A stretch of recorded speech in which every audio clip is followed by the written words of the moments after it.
तो अगर बदलाव ही इस दुनिया का नियम है, तो ऐसी कौन सा चीज है जो हमेशा रहती है? तो कोई ऐसी चीज जरूर होगी जो हमारे मरने के बाद भी इस दुनिया में रहेगी। वो चीज है इंसानियत। सबसे पहले आप एक अच्छे इंसान बनिए। हर एक मनुष्य उस परमात्मा का अंश है और हम सीधे तौर पर उस परमात्मा से जुड़े हुए हैं। दोस्तों, हमारी आत्मा कभी गलत नहीं हो सकती, पर हम शरीर के सुखों के लिए गलत कर्मों को करने में लग जाते हैं और उनका नतीजा भी गलत होता है। आज हमारे पास जो कुछ भी है, चाहे हमारा प्यार हो, कोई रिश्ता या फिर पैसा या नाम हो, वो सब हमसे एक ना एक दिन छिन जाएगा या दूर चला जाएगा। यही सृष्टि का नियम है।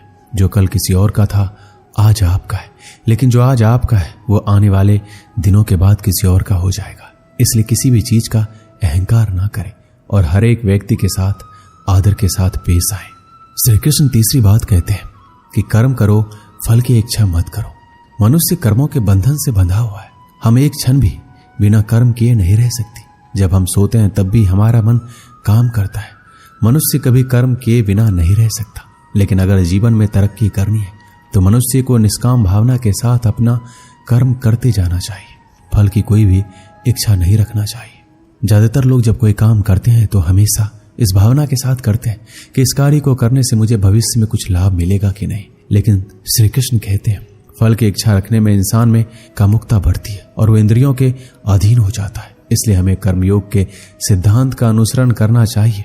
कर्मयोग यानी बिना फल के इच्छा किए कर्म करना चाहिए। बिना इच्छा के कर्म करने का एक फायदा यह भी होता है कि आप काम पर ज्यादा ध्यान दे पाते हैं। श्री कृष्ण चौथी बात बताते हैं, लड़ाई से डरने वाले मिट जाते हैं। जिंदगी एक उत्सव है, संघर्ष नहीं।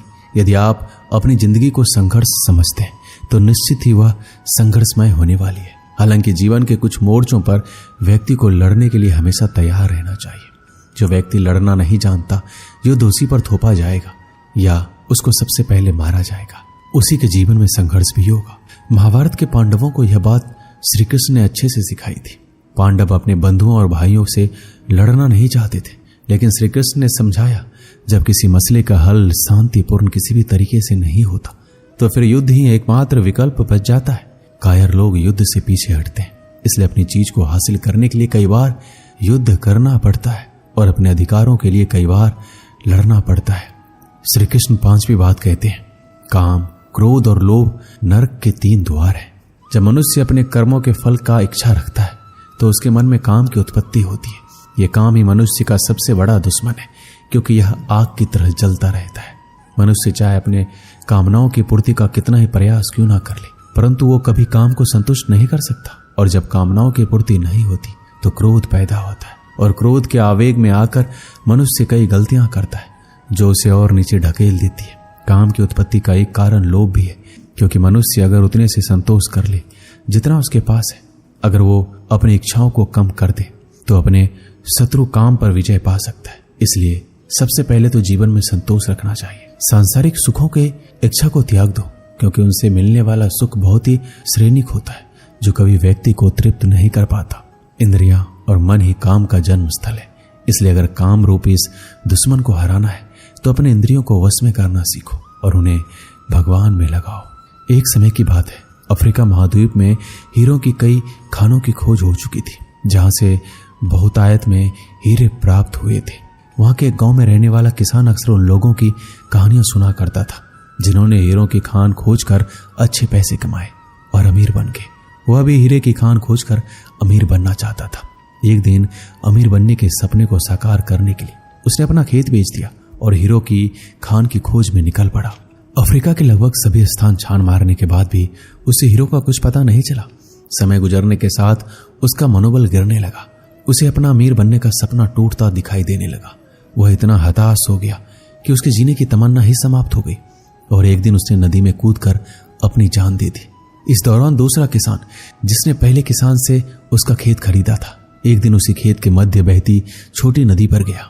उस नदी के पानी में से इंद्रधनुषी प्रकाश फूटता दिखाई पड़ा। उसने ध्यान से देखा तो पाया कि नदी के किनारे एक पत्थर पर सूर्य की किरणें पड़ने से वह चमक रहा था।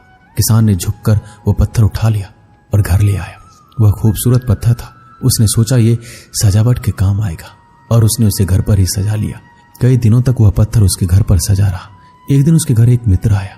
जब उसने वह पत्थर देखा तो हैरान रह गया। उसने किसान से पूछा, मित्र, तुम इस पत्थर की कीमत जानते हो?